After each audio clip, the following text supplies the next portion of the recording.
Most of the day വൈകുന്നേരം ഒരു 6 മണിയാകുമ്പോൾ ഓഫീസിൽ നിന്ന് ഇറങ്ങാൻ ഞാൻ ട്രൈ ചെയ്യാറുണ്ട്.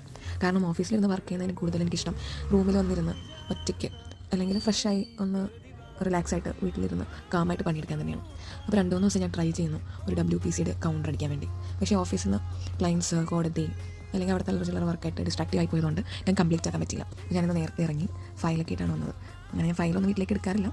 കാരണം നമുക്ക് സിസ്റ്റത്തിൽ തന്നെ നമ്മുടെ അഡ്വക്കേറ്റ്സ് ലോഗിനായിട്ട് വെച്ച് നമുക്ക് ഫയൽ ഹൈക്കോടതിയിലാണെങ്കിൽ ഹൈക്കോടതി സിസ്റ്റത്തിൽ നമുക്ക് വായിക്കാൻ പറ്റും. അങ്ങനെ 7 മണിക്കാണ് സാധാരണ ഹൈക്കോടതിയുടെ ലിസ്റ്റ് വരുന്നത്. നാളത്തെ കേസ് തലേ ദിവസം ലിസ്റ്റ് വരും.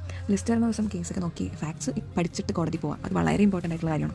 നമ്മൾ സീനിയറിന് അസിസ്റ്റ് ചെയ്യുവാണെങ്കിൽ കൂടെ തന്നെ 2-3 കേസ് ഒരുമിച്ച് വരുമ്പോൾ ക്ലാഷ് ആവും. അപ്പോൾ നമ്മൾ ആ സമയത്ത് നമുക്ക് ഹാൻഡിൽ ചെയ്യാൻ വേണ്ടി ബേസിക് ഫാക്ട്സ് അറിഞ്ഞില്ലെങ്കിൽ ഓപ്പോസിറ്റ് വക്കീൽ നമുക്കെതിരെ ഗോളടിക്കും.